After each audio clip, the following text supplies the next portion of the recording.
رب العالمين، والصلاة والسلام على أشرف الأنبياء والمرسلين، سيدنا وحبيبنا وشفيعنا ونور قلوبنا وقرة أعين محمد وعلى آله وصحبه أجمعين.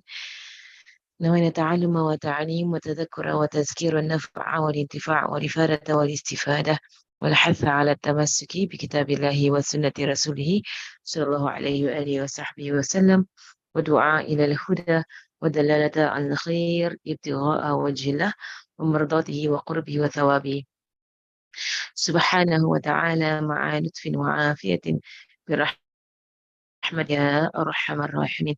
اللهم إنا نسألك علم لدني ومشرب الصافي الهاني يا وهاب يا غني. اللهم إنا نسألك علم لدني ومشرب الصافي الهاني يا وهاب يا غني. اللهم إنا نسألك علم لدني ومشرب الصافي الهاني يا وهاب يا غني. وصلى الله على سيدنا محمد وعلى آله وصحبه وسلم، والحمد لله رب العالمين. أمين أمين يا رب العالمين. الحمد لله الحمد لله الحمد لله. We're continuing with our class on Qasida Muhammadiyah. I on a brief explanation and reflection on this beautiful Qasida. Alhamdulillah. We are in Safar right now. Alhamdulillah, Safar al-Khair, as they call it here in Tarim. And it is a blessed month in which Rasulullah sallallahu alayhi wa sallam married Sayyidah Khadija. And inshallah, the Ihda Ashariya is soon, right? It should be tomorrow or next week. The Ihda Ashariya, the 11th of every month, whereby we celebrate or whereby we remember or commemorate Sayyidah Khadija. So the month of Safar is the month of Sayyidah Khadija, and we commemorate Sayyidah Khadija. And I know that all of you, those of you who are in Singapore right now, Haba Huda is in Singapore, and she is the one who founded Dar Sayyidah Khadija in Tarim here, at her school here, which is called Dar Sayyidah Khadija, right? The house of Sayyidah Khadija. Right? So how lucky you are, you're all there in Tarim, in Singapore, with Hababa Huda in your in your midst, mashallah. Right, so today we're going to continue our book, inshallah. So this is a glimpse of prophetic aura from Qasida Muhammadiyah. And you can actually get the book if you would like to purchase the book. Right, so I'm going to continue. So today we're going to go into the introduction of Imam Al-Busiri and an intro to Qasida Muhammadiyah. Imam Busiri, he is most, and as you will read, as we will read, inshallah, right, in this introduction, right, that he is most so known for uh, for the Burda, and that we are actually now halfway reading every Friday, right? So and inshallah, these classes that we introduced together with the Burda, it is just the way of people of Hadramaut, of Tarim, that they never actually have dhikr without having, or never have a majlis of dhikr or qasida or maulid without actually having a class. Right? They have a class with everything. Right? So even like right now, inshallah, to this morning, I'll be going to Ustazah Zainab's house. I went there with her I went last night, yesterday evening, Asar at night time, to see her, our beloved Sada Zainab. For those of you who've been following the Arba'in Nawawiyah, the 40 hadiths of Imam Nawawi throughout the Dawrah, that our Sada Zainab, her mother passed away yesterday, or the day, in fact, the night before, on Wednesday night. And her mother passed away on Wednesday night. Right? So yesterday I went to see her in the morning. I went to see her after Asar, and at night. I went today, inshallah, in the morning. There are slawats at her house. There's a way of people of Tarif that whenever anyone is grieving, anyone is going through difficulty, they bring slawats, they bring qasida, they bring, these things to the house of the person who's grieving, and it elevates the natural human emotion, natural human pain, of loss. It's human experience. We all experience loss, right? Mashallah, I've never seen this as any grief, right, in this way. If you want to know more about Ustada, she was orphaned when she was young, and she has no father. She was orphaned very young, And so her mother was basically her, like basically everything lah, her mother, mashallah. And she went to see her mother, I think a few months ago, after many years of not going back to her hometown. Her hometown is Taiz. Taiz is a small town. In Hadramaut, it's quite far from Tarim. I should Zainab is from Taiz. And Taiz is where Sheikh Ibrahim bin Agil is from, one of the great muftis of Hadramaut, the awliya of Allah subhanahu wa ta'ala, Sheikh Ibrahim bin Agil. Right, his daughter married Habib Muhammad Al-Haddar, right, Habib, who is Habib Noor's father, right, but one of his wives lah, one of the wives, his daughter was one of the wives of Habib Muhammad Al-Haddar, Habib Salma. Abbas al-Haddar.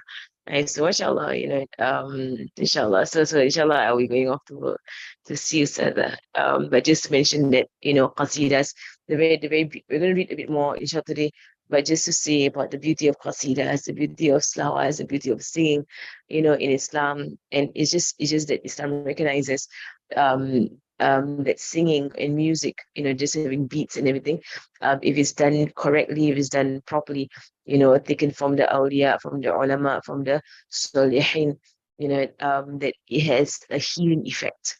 Right? It actually has a healing effect on human beings, and it also inspires human beings to do more righteous deeds. And that is why we're very particular and very careful that when we look at songs, when we look at when we look at qasidas, when we look at even slawats that are sung, right, in that we take from the righteous, from the pious, from the awliya, from the ulama.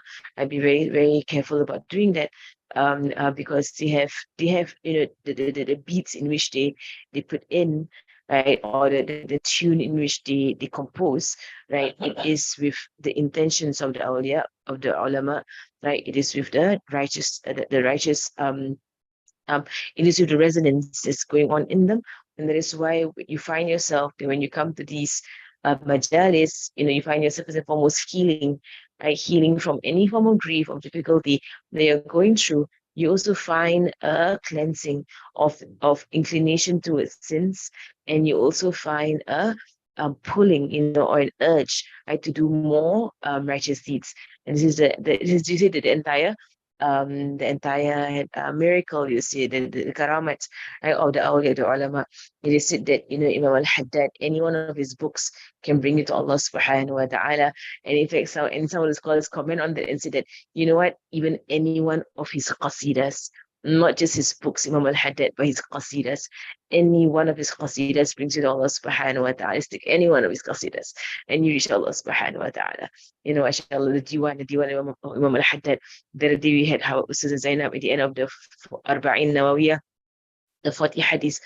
And mashallah, Ustaz Zainab, I didn't even know that her mother fell sick last week. Right? Because when I spoke to her yesterday, and I was like, Ustaz, was it a sudden, like, did she pass away suddenly, or was she sick? Because her mother is in Thais, she's not in Tarim. Her mother is in Thais. And it was that was like, last Wednesday, her mother was very, very sick, right? And then and so when she came to conduct the class with us every day for the Arba'in Nawawiyah, right? She would, like, her heart is actually, worried about her mother, but she would still come for the classes and she would still conduct classes. And then she said, her mother waited for the classes to end, right, to be complete, the khatam first, before passing away. Subhanallah. She said it, mashallah. She's like, so that she won't cancel the class. Right? She will finish off the classes, and her mother passed away, mashallah. But the entire while what she was teaching us, and you can't even tell from the way they carry themselves, that they're actually very, very worried, right, about someone beloved to them, who's very sick. We couldn't even guess, we couldn't even tell. They didn't say anything at all. And then suddenly, you hear the news that her mother passed away. Mashallah. She said mother's been very sick for past week, 1 week of sickness and of illness, and the mother passed away. Mashallah, may Allah grant her the highest reward, mashallah. And she, I still remember after the khatam yesterday, it was a Wednesday, in the Khatam on Wednesday. Now, right, she was like, I know I was, like, we were all having our majlis after the Khatam. I think I off the Zoom by then, but I was just talking to her, and then people were just like thanking her, and because we were also doing a tawdi'ah, right, a farewell for our sister Anissa. I just saw her this morning, 2 a.m. Now he's 3:15, 2 a.m. in the morning. I met her downstairs, and she's just flew off already at 2 in the morning. And then I was saying to Ustazah Zainab, Jazakallah khair, Ustazah, for coming every single day and teaching us and everything. And then she was like, and she was like, and she was saying to me, send salams to your mother, to my mother, and to your mother, and tell her, Jazakallah khair, right, for giving birth to me, to Hannah. And I was thinking, thank your mother, for giving birth to you. This video they will speak any. And then I didn't know that, mashallah, mother was not well. And next got the news, mashallah. Alhamdulillah, that is life, mashallah. So we're continuing. So yeah, I'm just talking a lot of things, so many things happening at the same time here in Tarim, mashallah. And Tarim feels different, and with every, passing of a person, every, leaving of a person, every Tarim feels different, mashallah. يعني الباقي هو الله. أي الحمد لله الباقي. أي وكل شيء فان.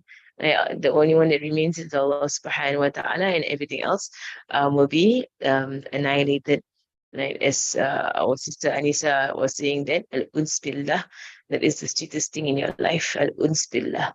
Right? Finding sweetness of Allah subhanahu wa ta'ala in the company of Allah subhanahu wa ta'ala. I find that. Find it in your life. You will need no one. You reach that point, you will need no one. Al-uns billah. Subhanallah. Kita so let me read the text here. Introduction to Imam Al-Busiri and Qasida Muhammadiyah. So his noble name was Abu Abdullah Muhammad bin Sa'id bin Hamad bin Abdullah Al-Sinhaji Al-Busiri Al-Misri. And he's from Misr, he's from Egypt. His maqam is there in Egypt, in Alexandria. May Allah subhanahu wa ta'ala have mercy on his soul. He was given the title Sharafuddin, meaning the honor of this religion. He was born in Shawwal, the year 608 Hijri, 1212, in the town of Busir, in Egypt. And he studied at the feet of the scholars of his time. And he soon exhibited a gift of poetry and was initially brought to work with the government. Right, so mashallah, Imam Busiri from a very young age, and this is the gifts that Allah subhanahu wa ta'ala has given, that Allah has given, amongst those in his ummah, right? The gift of poetry. Right now I'm studying the books of Habib Abdul Adani, and really that Allah give him so much. Allah give him intellect, Allah give him, the gift of poetry, Allah give him righteousness, piety, mashallah, mashallah. And you're just so humble, right? Just being around them. So Imam Busiri, he was known for that. He was known for his gift in poetry, right? And he would just write. And mashallah, if you've seen the Arabs, if you've really seen the Arabs, they they write poetry in very beautiful poetry on the spot. And I was with Haba Mariam, I think a few weeks ago, that she came. There was like a daura and the ending of the khatam of the daura majlis, in Habib's house, for the English daura here in Tarim. So I went. He met me, so I went, and Haba Mariam was there. And she was by herself at the corner of the room, sitting by herself. So I went, and then I went to her just to speak with her, because I don't know whether she felt out of place, or like who's like, because it was all the English speakers there. So I went to speak with her, and then I saw writing, and I was like, how about Mashghula? I said, how about you? Are you busy? And Hababa was like, sit down, sit down, sit down, sit down, sit down. So I sat down with her, and then she was like, she showed me what she was writing, and she was writing a very beautiful qasida on the bin Hafiz family. Her family, basically her entire Qabila of Habib Omar, and the bin Hafiz. They call it the bin Hafiz family, right? Habib Omar's name, the bin Hafiz at the end, is his tribe. his qabila, right? It's not directly his grandfather, right? But his qabila is the tribe name. They go by tribes, right? Like so, like Habib Kadim is a Sagaf, right? Habib Kadim is a Sagaf, right? For example, Hababa Huda is Jailani. They have their own, family names.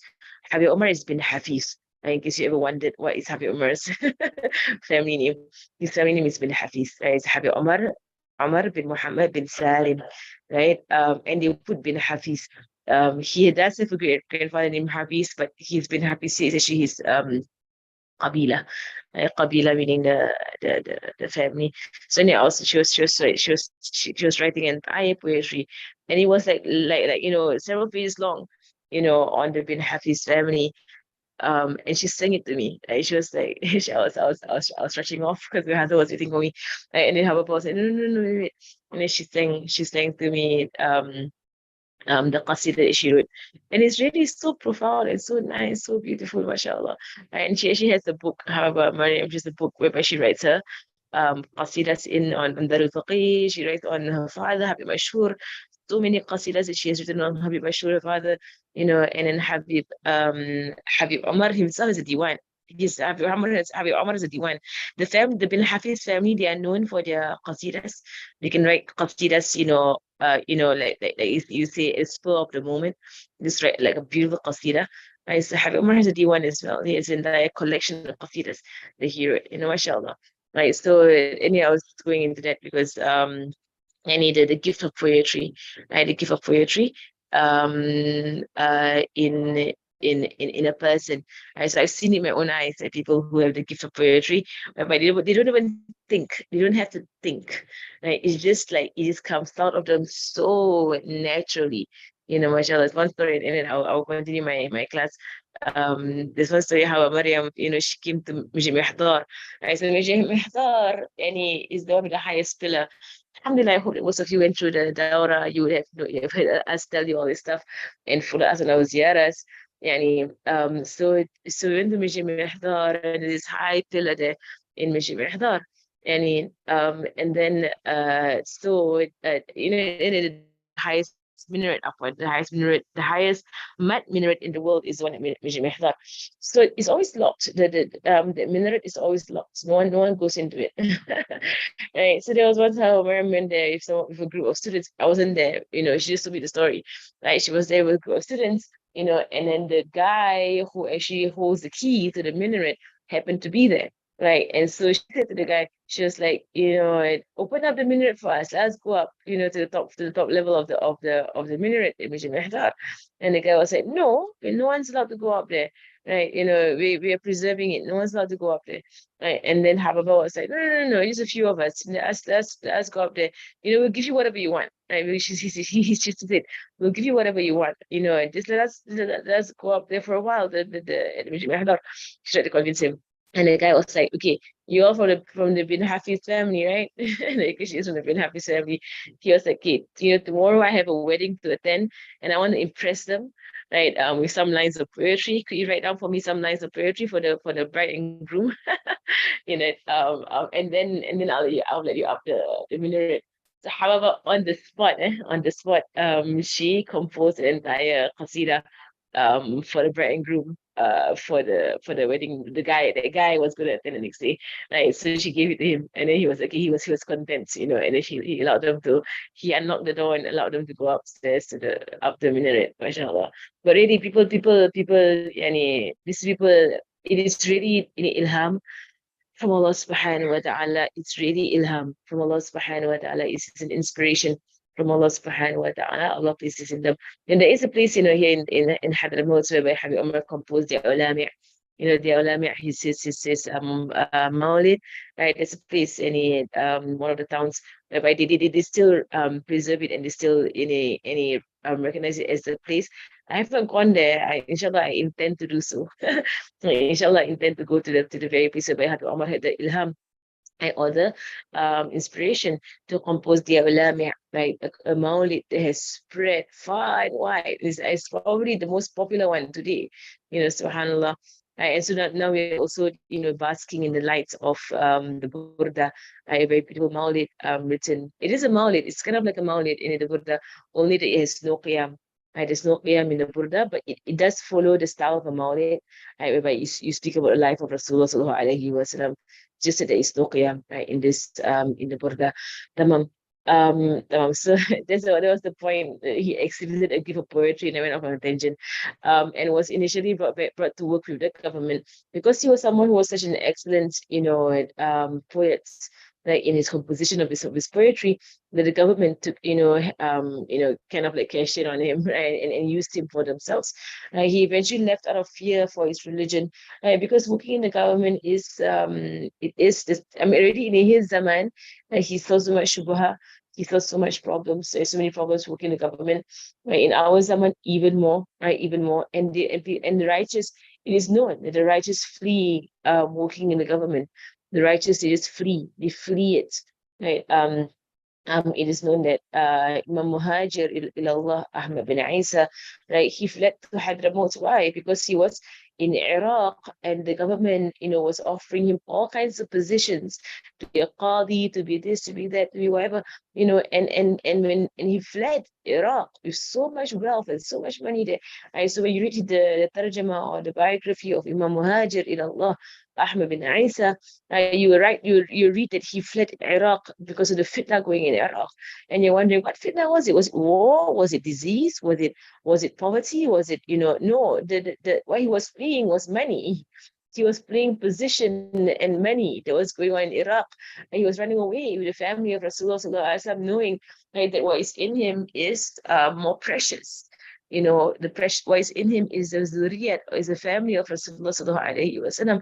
And it's something that I've been studying also here in Tarim, right, in fiqh tahawulat, the manhaj, or the way of the righteous, in that they run away from dunya, right, and they are focused on the akhirah, inshallah. I said now, right, so he eventually left out of fear for his religion and went to Sheikh Abi Abbas al-Mursi in Alexandria, right, to keep his company, and said he had his feet ready to look up for the awliya, the ulama of their zaman, of their time. Right.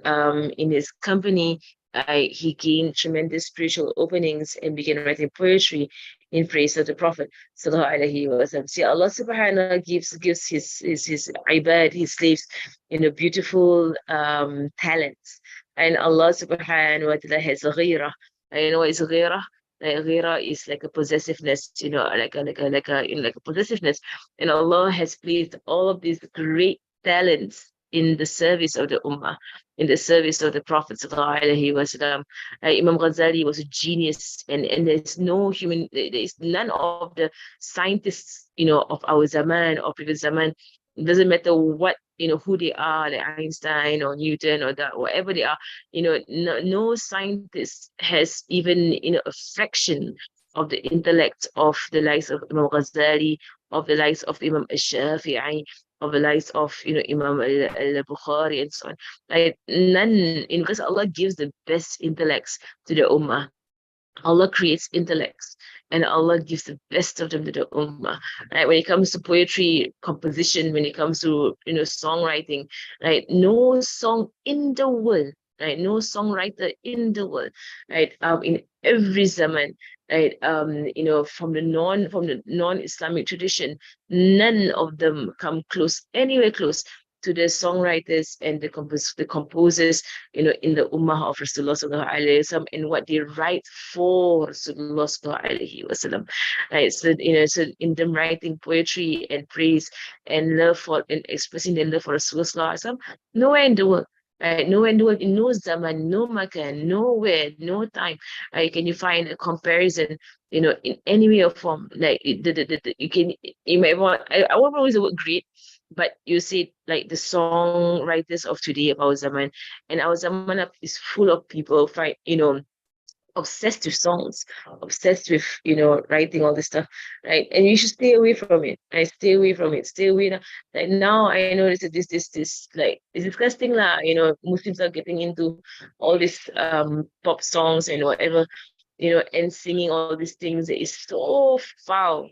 and really just as how the songs of the righteous, or the awliya, of the ulama, of the salihin, the songs of the righteous push you towards ibadah, right, and cleanse you from ma'asiyah, right, from sins, right. The songs of the fujjar, the songs of the kuffar, the songs of the sinners, of the disbelievers, like their songs, right, especially for institutions that are built on munkar, right, they're built on evil, and on the wrong things, right, especially these kind of institutions. And the songs from there, it pushes people, the very tunes will push people towards sin. It inspires in them sin. It inspires in them disobedience. It makes them forget Allah subhanahu wa ta'ala. And so stay away from these things, yani. Tamam. Right. So Allah plays the best, right? The best. This book is found in Malay, by the way. This book, Glimpse of Prophetic Aura of Qasida Muhammadiyah, you can actually get it in Malay. I think, whether we're out of stock right now, right? But you can actually buy this. It's done in Malay as well. This entire book is done in Malay as well. As Malay, there is Malay and there is English. For this book, we did it in Malay as well. Not me, but there were people who were doing it. Now, so he gained tremendous spiritual openings and began writing poetry in praise of the Prophet Sallallahu Alaihi Wasallam. He was an expert poet and known to be the best of his time. His poetry would have deep meanings and impact those who heard them. See the effect of the wali, right, the awliya, in their poetry writing, in their songwriting, the effect. Till today, the effect of the Burda, on human beings is profound. Subhanallah. Right. The most famous of his poems is commonly known as the Burda, the cloak. It's actually named something else, right? But it's known as the Burda because of the story behind the Burda. And it's because Rustam was visited him when he was paralyzed and clothed him in his cloak, after which he was miraculously cured. So basically, the Burda was written because Sheikh Busiri, right, or Imam Busiri, right, he was paralyzed from neck down. And so he made a promise to Allah subhanahu wa ta'ala, another, Ya Allah, I will write, the best poem that I can compose about the Prophet sallallahu alaihi wasallam, and you accept this from me, right, then cure me, of the illness that he was in. And so he began composing. And you're saying, but isn't he paralyzed? How is he composing? They're composing in their head. They're not writing it down. It's not being written down. It's being composed in the head, and memorized in the head. Right? There's nothing written on any paper whatsoever. It's all in the head. And subhanallah. So he began it, mashallah. And it was that when he was composing the entire Burda, and there are 10 chapters in the Burda, right? 10 chapters in the Burda. There are many stories of things that happened, while he was composing the Burda. And one of the things was that he came to a line in the Burda, right, whereby it goes, أنه بشر. Anyway, it goes at the highest thing you can say about him, أنه بشر, right? That, so he writes zero line in the Buddha, I think it's the third or fourth chapter, right, whereby he says, and the highest thing you can say about him, sallallahu alaihi wasallam, is that he is a bashar, he is a human being, right? And then he stopped there, not knowing how to complete the line. Then he had a dream, and so in his dream, Rasul came to him, and Rasul completed the line saying, وَأَنَّهُ خَيْرُ خَلْقِ اللَّهِ كُلِّهِمْ. And so the line goes, and that the highest thing you can say about him, the Prophet ﷺ, is that he's a human being, but he is the best of all those creation altogether. And Rasul completed the line for him. So at the end of him writing the poem, or before he actually finished, in fact, in a dream he saw Rasulullah sallallahu alaihi wasallam, and he recited the poem to Rasulullah sallallahu alaihi wasallam, and the Rasul clothed him with his cloak, with his burda. It was something that Rasul used to do in his own lifetime. And I saw the Sahaba, they used to come and recite poetry to Rasulullah in praise of Rasulullah. This is why we know it's permissible, because Sahaba used to do it. And it would make Rasul so happy with them that he would shine so brightly in his face, mashallah. And Rasul would actually give his things to them, and of this that he used to give was his burda, was his own cloak. He would give Sahaba. So physically he used to do it in real life, in the dunya, to Sahaba. And he did it to Imam Busiri, and he cloaked Imam Busiri with his cloak.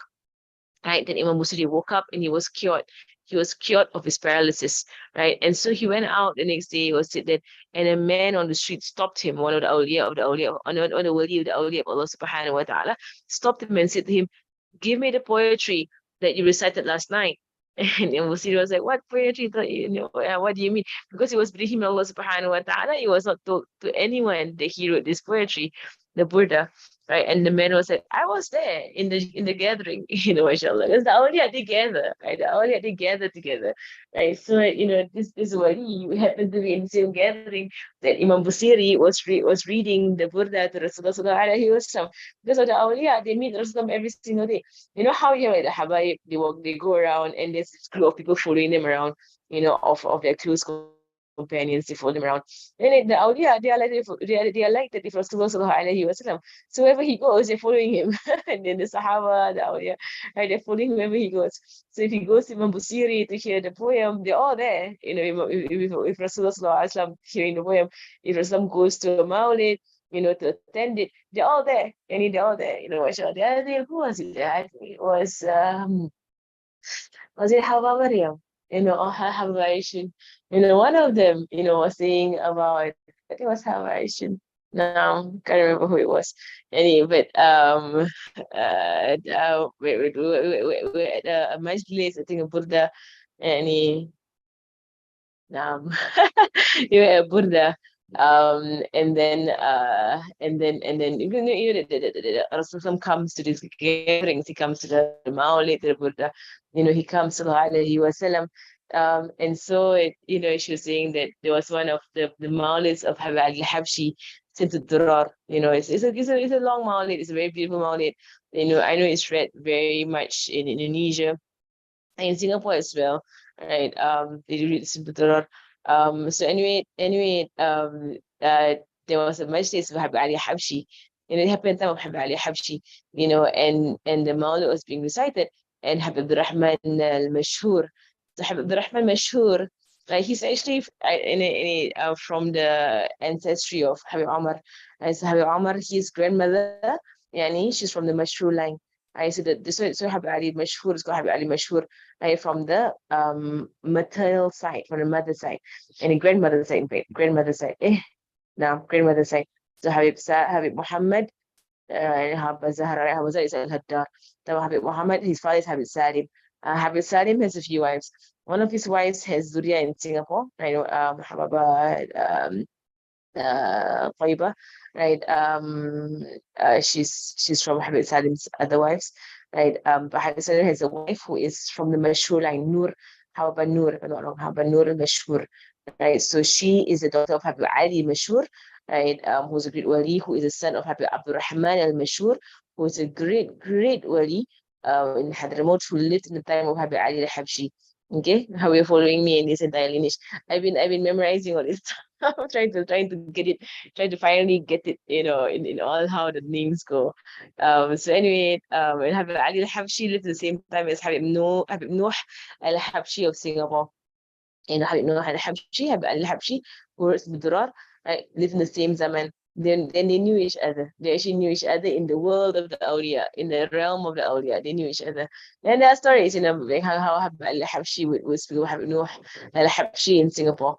So anyway, and if you're here for the Burda, I expect all of you here love the awliya, inshallah. If you don't, then may Allah increase may Allah increase in your heart and fill your heart with love of the awliya. Now, so anyway, Habib Abdul Rahman al-Mashhur, right, used to go to Habib al-Habshi's al-Majlis in Seun, here, off of Tarim. It's down off of Tarim. If you go to Seun, right, and so there was once they were in a Majlis, we were drinking to Dura, right, and then Habib Abdul Rahman al-Mashhur, I just kind of like nudged Habib Ali al-Habshi and said to him, Ya bakhtakum, man bijani bakum, right, which means that, oh, how lucky you are. Who's next to you? Because it was Rasulullah was seated next to Habib Ali al-Habshi. Right? So Habib Rahman Mashhur could see it. Of course Habib Ali al-Habshi could see it as well. Right? So Habib Rahman Mashhur kind of nudged him and said, oh, how lucky you are, right? Who's sitting next to you right now? And then Habib Ali al-Habshi said, Habib Rahman Mashhur, well, he's next to me, but he only has eyes on you. No, mashallah. There are someone only looking at Habib Abdurrahman al-Mashhur say, ويا بختكم يعني لا يرانا يراكم بس. mashallah. Mashallah. So, any whatever is like, it's so normal for them.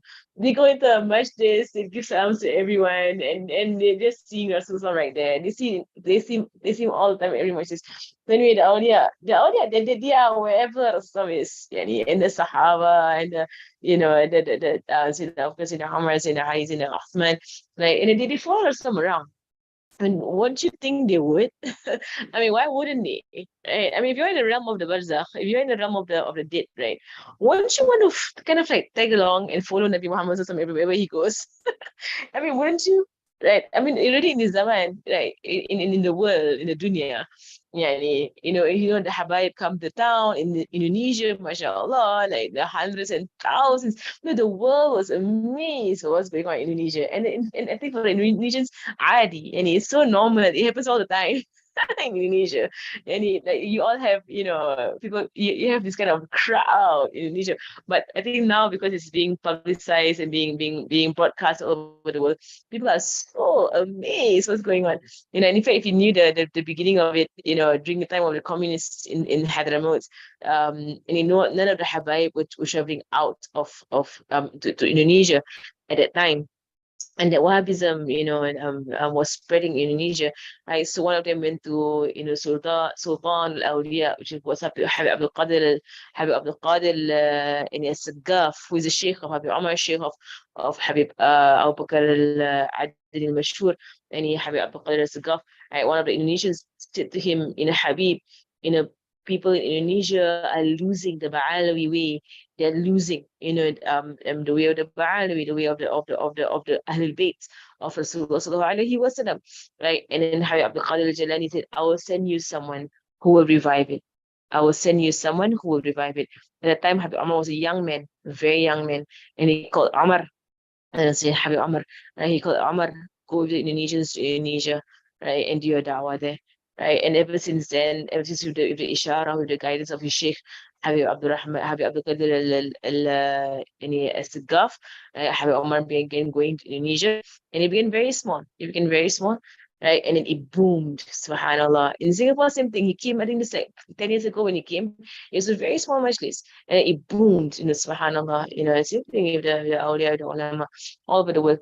And now he still puts in effort, Habib Omar. He still puts in effort to go, even though he's taken on so much responsibility for Habib Mashhur, who has passed away. Many of them who passed away is all on the shoulders of Habib Omar right now. Right, but he still makes it a point, right, to go to the east, right, to the Asians, right, and just be with us, mashallah. We miss him here in Tarim, but then you all are like, we have 1 week, mashallah, following him around, so that those who just take off and just follow Habib everywhere he goes, follow Habib, So I mean, if this is what you do to a living wali, not a prophet, and he's someone of our zaman. Don't you think in the world of the souls, the righteous are following around Nabi Muhammad sallallahu alaihi wasallam wherever he goes? Of course they are. They're following him wherever he goes. Mashallah. So anyway, when we finish my story here. So anyway, so he said the poetry too, and a few of them came up to him and asked him for the poetry, the Burda, and they were like, we're all there in the majlis. You're following around Nabi Muhammad sallallahu alaihi wasallam, and he brought us to this majlis, and you were reading this Burda, right? And so we want it. Inshallah. So anyway, some of the most prominent scholars of his time have praised him to be a great Imam who was knowledgeable, on his knowledge, and culturally refined etiquette. He was known to be one of the most eloquent of scholars and sincere servants of Allah subhanahu wa ta'ala, who would praise I have one more minute, so I'm just trying to finish the entire thing. I will praise the Prophet ﷺ in the most profound way. He was often described to be intoxicated by the love of Rasulullah. He would write poetry with one toe in the Nile River. It would be said, and the entire Nile River, those who were downstream, would feel the warmth or the heat, right, from the love of Rasulullah that was burning in his heart. He would go into the river, and those who were swimming in the river would feel warmth in the river because of his burning in love for Rasulullah. MashaAllah. He passed to Alexandria in the year 694, Hijri 1295. This book is a brief explanation of one of the more well-known poems, which is Qasida Muhammadiyya, in which every single line, what makes it very unique